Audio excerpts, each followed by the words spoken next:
Olá, eu me chamo Caroline. Hoje eu queria falar um pouquinho, aprofundar melhor sobre o tema personas. Vamos lá? Antes de falar sobre o impacto em relação às idades ou fases da vida, é importante que a gente cite que as personas, elas são máscaras sociais, ou seja, a grosso modo, são mentiras, né? É falso. Não de forma maldosa, muitas vezes a gente cria de forma até inconsciente, né? São máscaras, são identidades que a gente cria, muitas vezes inconsciente, como eu disse, desde a nossa infância, né? Para ser aceito, para ser validado, para não perder vínculos, para não perder estímulos ou recompensas emocionais, enfim, aí por diante, né? Então, o problema disso é que justamente é uma mentira. E não é porque é uma mentira só para o outro, para a sociedade, mas é uma mentira para nós mesmos. Chega um ponto, né, o dilema do quem sou, a gente não sabe. Muitas vezes porque a gente passou tanto tempo sendo tantas coisas para ser aceito, para ser querido, ou para ser aturado, né? Enfim, para manter as situações que não condiziam com aquilo que realmente a gente era, que a gente não sabe mais quem a gente é. A gente não sabe mais o que a gente gosta, quem de fato a gente seria, né, se não tivesse tantas represárias, como a gente falaria, o que a gente acreditaria e assim por diante. Então, o impacto é no todo, uma vez que ninguém nos conhece verdadeiramente, mas também internamente, porque nós mesmos não conhecemos quem somos. Para Jung, as personas são papéis que a gente vai criando de forma a nível inconsciente, tá, gente?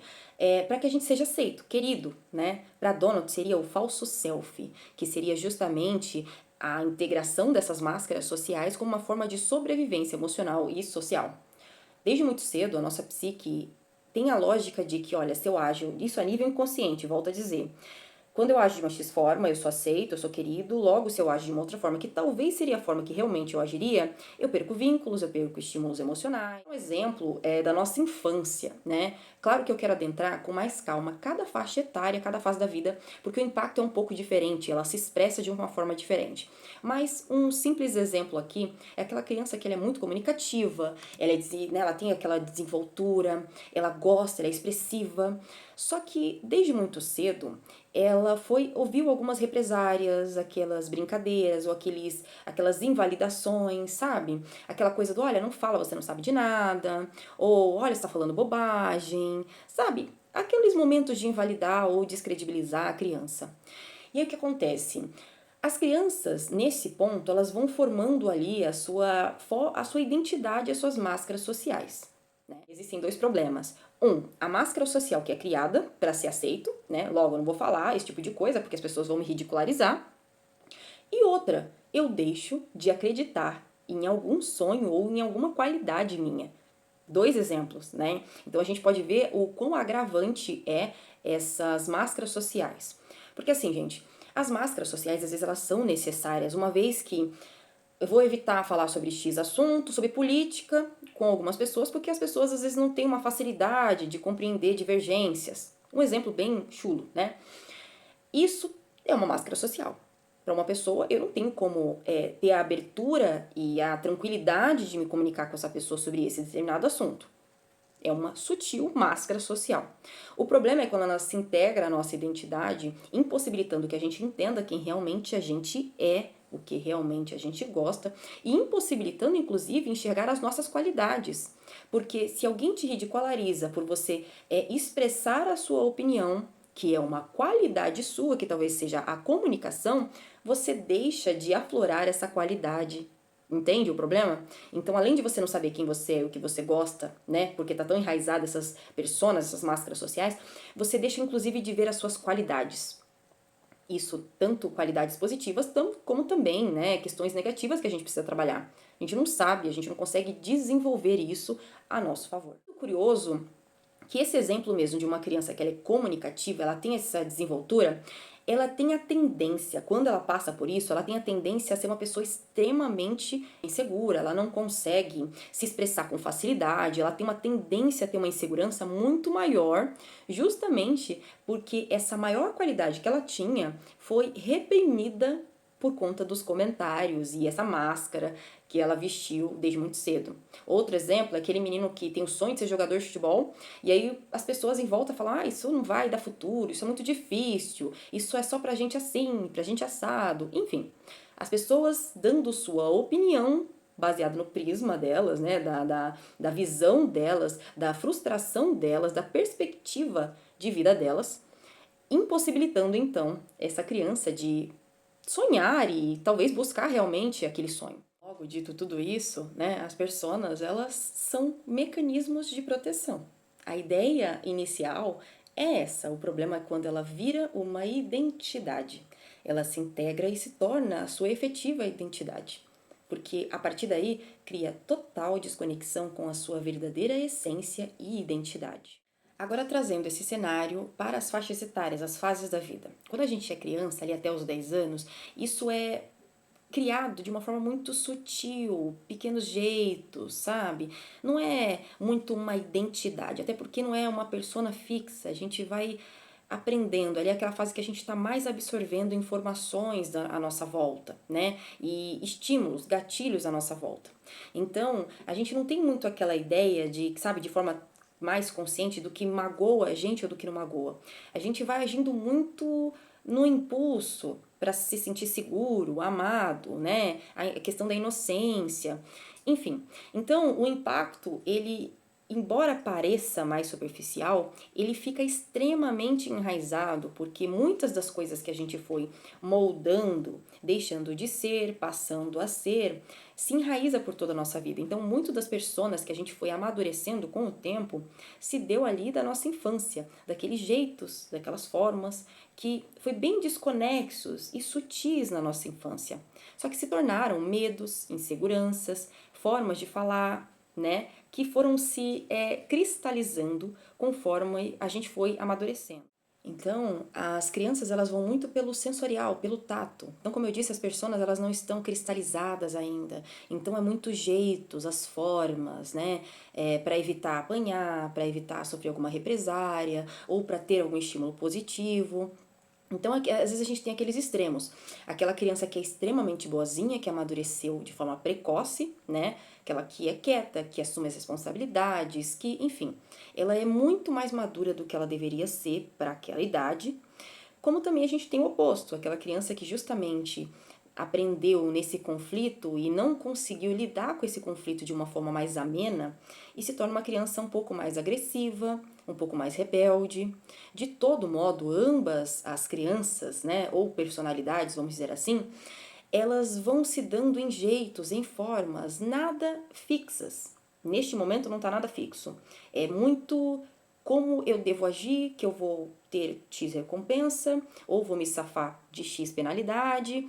É muito os jeitos e as formas, né? E aí vai se dando e se enraizando, como eu disse, em medos, em inseguranças e em formas de agir ou de não agir, né? Que com o tempo vão se cristalizando, mas sempre na fase da idade, né, ali até 10 anos, é muito mais sensorial.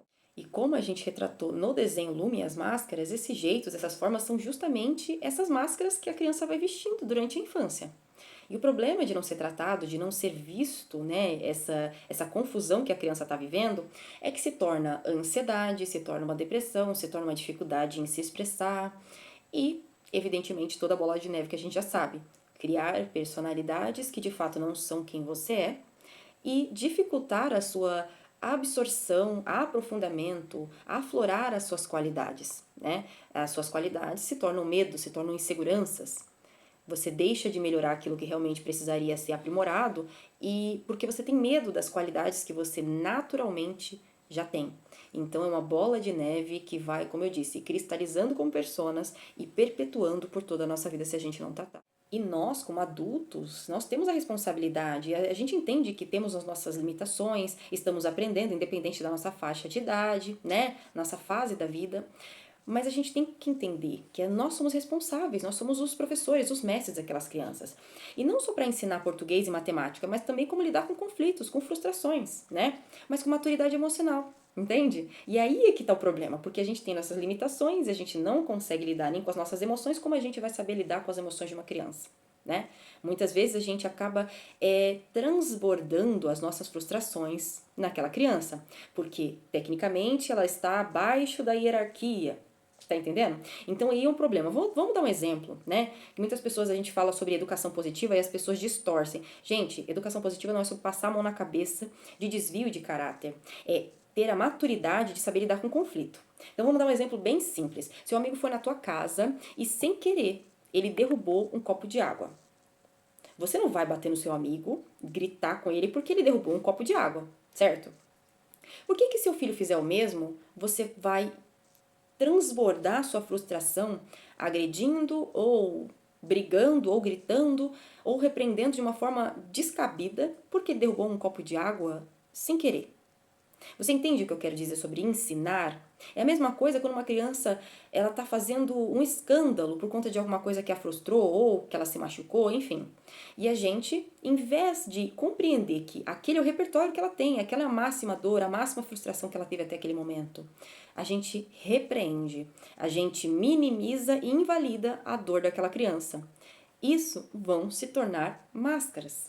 Entende? E a gente tem que compreender, como eu disse, nós somos os professores, os mestres dessas crianças. Se a gente não compreende essa função que a gente exerce, não é sobre poder, sobre trazer para si a responsabilidade como professor. Tecnicamente a gente tem maior experiência.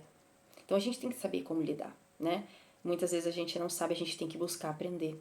E não é sobre, olha, educação Nutella, passa a mão na cabeça, não. Educação positiva é sobre trazer critério para a criança, não é sobre acobertar. É sobre justamente ensinar. Como você ensinaria um amigo seu? Entende? Então, desvincular essa questão do poder que se tem sobre alguém mais jovem e compreender que ele está aprendendo. Muitas vezes a agressividade, como forma de educação, faz com que a criança replique e vai justamente se tornar aquele adulto que tem o desvio de caráter, né? Que diante dos conflitos e das frustrações, dos nãos que recebeu na vida, se torna agressivo com os outros. Então, é sobre trazer critério. Por que errado? Por que é certo? Fazer com que a criança tenha autonomia para compreender o que é certo e errado.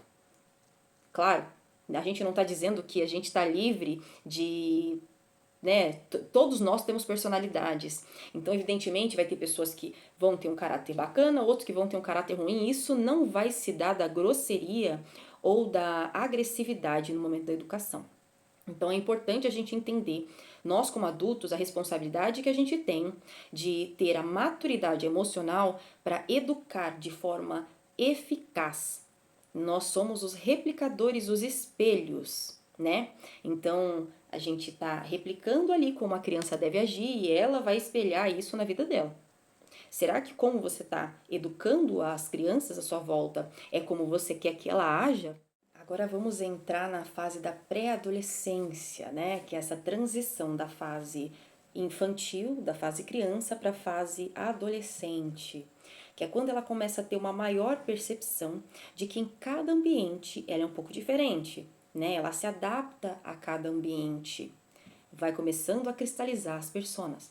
Então, em casa ele é de um jeito, na escola ele é de outro, com os amiguinhos é de outro, na rua é de outro, e assim sucessivamente. E é nessa fase que se cria aquelas personalidades bem típicas, né? Então, o brincalhão, né, que cria essa máscara para ser querido, aceito, validado, o durão, que cria essa armadura para se proteger das vulnerabilidades, ou aquele que se faz de invisível para evitar conflito ou evitar ser visto, e assim por diante, né? Vão se criando personalidades que nessa fase vão encontrando ali qual o seu grupo, né? Porque na fase da adolescência é justamente você encontrar aonde você pertence, e qual a persona melhor se encaixa nessa transição.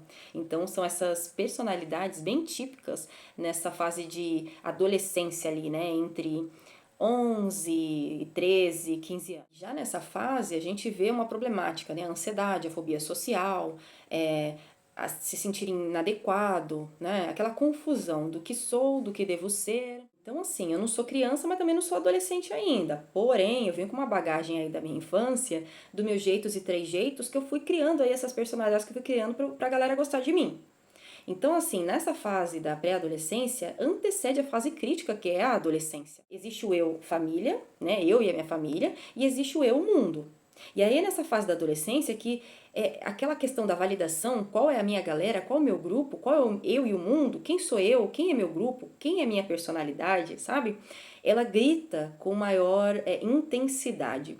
Então você já vem aí com esses conflitos, essas dissociações, essa sensação de inadequado, de não pertencer, do que sou, quem eu sou, qual a galera que eu vou pertencer. Então, assim, se tá nesse conflito já desde muito cedo, esse processo, essa fase vai ser muito mais complicada. E aí a gente já entra para a adolescência, que é efetivamente uma das fases mais críticas nesse salto aí de desenvolvimento da nossa psique. E dando seguimento aí na fase da adolescência, que é uma fase um pouco mais crítica, né, se dando a esse salto de desenvolvimento e esse impasse do quem sou e onde pertenço, existe todo esse emaranhado de bagagem do que foi na infância, somatizado ao conflito do preciso pertencer. Só que ao mesmo tempo que tá todos esses altos e baixos, né, ele geralmente já entendeu quais personas funcionam no núcleo que ele decidiu participar. Né? Então, ele já sabe quais as personalidades, quais as máscaras que melhor funcionam no núcleo, no grupo que ele decidiu fazer parte. Só que existe o conflito do que se está vivendo, do que se gostaria de viver, somado também ao peso que começa a se pesar, daquele vazio, daquela sensação do será que eu sou isso mesmo? Será que eu gosto disso mesmo? E ao mesmo tempo, essa sensação de enterrar esse conflito, esse questionamento interno, para justamente continuar pertencendo. Então, se enterra ali aquele vazio, aquele desconforto, aquele questionamento e segue a vida. E aí vai para a próxima fase, que é o jovem adulto, né? Que é essa idade aí entre 18, 23 a 25 anos, que é quando ele começa a integrar, as personas já estão cristalizadas, ele já entendeu qual é a galera dele, né? E já neste momento ele está condicionando a vida dele com base nisso. Então, ou seja, não é mais só a família e os amigos. Agora é o trabalho, agora é a carreira. Então ele já está escolhendo qual a carreira ele quer seguir com base naquilo que ele acredita ser, daquilo que ele acredita gostar, daquilo que ele acredita enxergar. E isso não só na carreira, mas também na vida. O que ele quer para a vida dele, quais os meja. Então, a vida dele começa a ser criar raízes, base, justamente baseando-se em uma verdadeira mentira. E se tratando da construção de uma vida de mentira, né? Uma vez que você criou uma raiz em algo que não tinha, não existia, não era real, você criou coisas que você achava que gostava, que na verdade você não gostava, né? Literalmente uma mentira. Essa fase que antecede a fase adulta, né? Que é onde você é premiado, reconhecido, a sua personalidade, ela é reconhecida pelas pessoas, com os frutos que você conquistou, criou, absorveu, construiu, as coisas que você construiu, a família que você construiu, a carreira sólida ou não que você construiu, né? A vida, a personalidade que você consolidou, que foi evidentemente baseado numa mentira, né? Então, assim, e aí isso antecede outra fase também dolorosa, que é a fase mais madura, após os 50, que é quando você sente que a sua vida inteira foi uma mentira. Agora você já não sente mais que tem tempo para se reconhecer, você não sabe por onde começar. Tudo parece ser muito mais incômodo, parece que nada faz sentido, que tudo que você construiu não tem de fato o brilho que você enxergou que teria, você não viveu uma vida que realmente era sua. E isso, infelizmente, vai culminando, minando, né? Muito triste, porque é a fase onde você já tem uma certa resistência maior também à mudança, mesmo querendo mudar, mas você já não entende por onde mudar, você já não enxerga tempo para mudar. Você já não compreende se existe de fato um sentido para a mudança ou para se reconectar com você. Mas é importante a gente ressaltar que em todas as fases pelas quais esse emaranhado que a gente se coloca, que é as máscaras que a gente se veste, se integra à nossa essência, todas as fases é possível a gente se reconectar com a gente. Evidentemente, cada uma vai ter um nível de dificuldade diferente, uma forma diferente, conflitos diferentes. Quanto mais essas máscaras, essas personas estão consolidadas à nossa essência, ou seja, quanto mais velhos ficamos, mais maduros ficamos, mais enraizadas elas ficam. Mais difícil e mais tempo e maturidade vai demandar da gente para que a gente consiga reconhecer. Porque a gente precisa silenciar todas aquelas máscaras, personalidades, vozes que a gente ouviu e que hoje a gente acha que é nossa, né? E é muito difícil silenciar. E a gente vive num mundo do caos, né? E eu, assim, não que eu seja contra o caos, muito pelo contrário, eu acho que do caos vem a ordem, né? Eu acho que às vezes é necessário que a gente viva um caos para que, né, as coisas voltem para o lugar. Mas eu falo caos no sentido de não se é incentivado o silêncio. Hoje em dia, para fazer uma meditação, as pessoas elas sofrem porque elas vivem numa vida absurdamente corrida. É tudo um ciclo como se fosse um robô, né? Então não é incentivado, não é cultivado esse silenciar a nossa mente. Então é muito mais complicado a gente conseguir realmente se conectar com a gente, porque a gente silenciou tudo aquilo que existia dentro da gente desde muito cedo. E isso foi cristalizando e cristalizando e se integrando e se fundindo a gente. Então a gente vai ter, quanto mais velhos ficamos, mais maduros ficamos, mais tempo e paciência a gente vai precisar ter para utilizar de técnicas para que a gente consiga silenciar a nossa mente. Esse turbilhão de informações que atrapalham você de enxergar quem você é, né? Porque você não é o que você criou, você não é o meio que você vive. Quem é você? Você não é a profissão que você tem, a família que você construiu. Você não é só pai, mãe, irmão, filho, companheiro ou companheira. Quem você é, né? Isso até o primeiro vídeo que eu falei sobre isso, eu coloquei esse questionamento. Se eu te perguntasse quem você é, mas sem sou formado nisso, trabalho com aquilo, sou filho de Beltrano, Ciclano, enfim, quem você é? O que realmente você gosta? Será que realmente as coisas que você faz, que você vive, realmente você gosta? Você já se questionou? Então, é sobre parar e se questionar, e para isso precisa de silêncio, precisa de paciência. Mas em todas as idades é possível se reconectar com você. Entenda que você é a pessoa mais importante da sua vida. E buscar se conhecer é o fundamental para tudo. Porque se você não se conhece, você não conhece ninguém. E se você não se conhece, você não ama a si. E se você não ama a si, você também não ama ninguém. Então, se dê a oportunidade de se enxergar com verdade. Errar não é uma sentença, diferente do que a gente aprendeu lá na nossa infância e que perpetuou por nossa vida. Errar não é uma sentença, ela é uma oportunidade de aprender de formas diferentes a fazer a mesma coisa. Portanto, dito isso, reforço: errar não é uma sentença. Às vezes está aí o caminho para você ser agraciado com a bênção de descobrir quem você é.